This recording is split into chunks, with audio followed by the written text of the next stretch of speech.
We're very fortunate in Interpol World Television to have Galang come and talk to us. Now, he's got a very long and very colourful CV. Rather than me try and do justice in introducing him, I'll ask him to introduce himself. Ike, welcome to Interpol World Television. Thank you. Can you tell our wider audience a little bit about your background, who you are and where you fit in, and why you're here at Interpol World? Well, to put it simply, I'm a retired police general in our Philippine National Police. And then right now, after retirement, I'm engaged in industrial security. So my corporation provides security to clients, both government and private corporations. And then after my retirement, I pursued further studies to prepare myself for a civilian job, such as I am now. So I took up doctorates in leadership and development administration, so that I can be more prepared to provide effective security to my clients. And I am always joining Interpol World simply because I want to upgrade my knowledge on how to improve security, especially right now that there is terrorism, transnational crime, and you have to really secure your cyber. So that's the reason why I'm here. Now, you're in a unique position, having come from the public sector into the private sector, to talk about public-private cooperation. Is that a subject that's been talked at Congress? How important is public-private cooperation from a security perspective, and how do we improve it? It is very important because it should be a partnership between the private sector and the government. As a matter of fact, I am in a better position right now because I was invited by the Philippine National Police to chair the advisory council of the Supervisory Office for Security Investigation Agency, and the council that I chair is composed of stakeholders from the industry. And right now what we are working on is to push for a new industrial security code so that there will be a solid partnership between the government and the private sector. Because there are so many lacking things when it comes to the government because of lack of funds, etc. These lacking things, the weak points from the government, can be supported by the strength of the private sector, and vice versa. The weak point from the private sector can be supported by the government. So it should really be a solid partnership between the government and the private sector. And the security industry is becoming more and more challenging. What are the challenges that you're seeing, and how do we deal with them properly? The number one challenge right now is because of the build strategy of our own president now, President Duterte, worth several trillions of pesos. He's the only president that has this kind of strategy, build. The requirement for private security is increasing. And therefore, that is the biggest challenge for us, private security provider.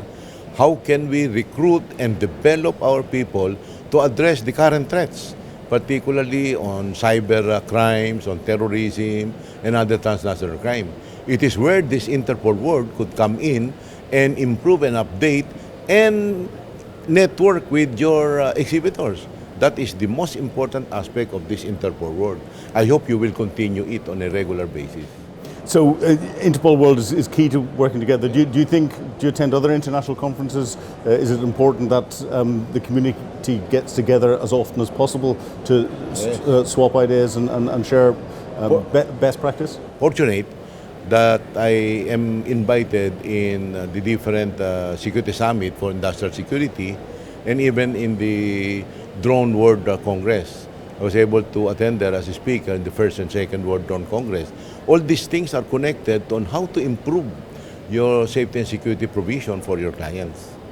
And precisely why I'm always here in the Interpol World. Now, you've been here. If you had the chance to address Congress, and you do have through the interview that we're doing today, and those that couldn't make Congress, what are the issues that you'd want to put out to them, and the tips that you give, and from your experience, what advice would you want to give those at Congress? That's a good question, because right now we are drafting a new industrial security code to change our industrial security law, which was enacted in 1969 when there were no terrorism, no transnational crime, no high-rise condo, no big shopping malls, no township concept.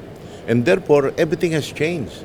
And precisely, this is the thing that we intend to present to the new Congress right now, which will be convened this month after the SONA of the President, to tell them that this is what we have taken in our participation in the Interpol World, And we have to improve our security on cyber, on documents, and so many other aspects of security, including aviation security, mall security, and precisely that's why I network with all the concerned exhibitors that will improve our knowledge.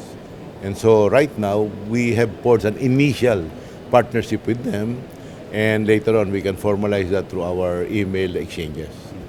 Now we're seeing the security landscape changing. Who's winning, the good guys or the bad guys? Definitely, I would say the good guys. But the good guys should always innovate. The innovation of the good guys should always be 2 steps ahead, so that even if the bad guys will innovate 1 step ahead, we're still ahead. That is the challenge, definitely. If we are innovating, so are they. So that's why we have to be very fast on our innovation. And I am very, very happy that yesterday, the innovation guy from Interpol briefed us about the effort of Interpol on innovation. That's very, very good. And innovation is the key to success. Of course, of course.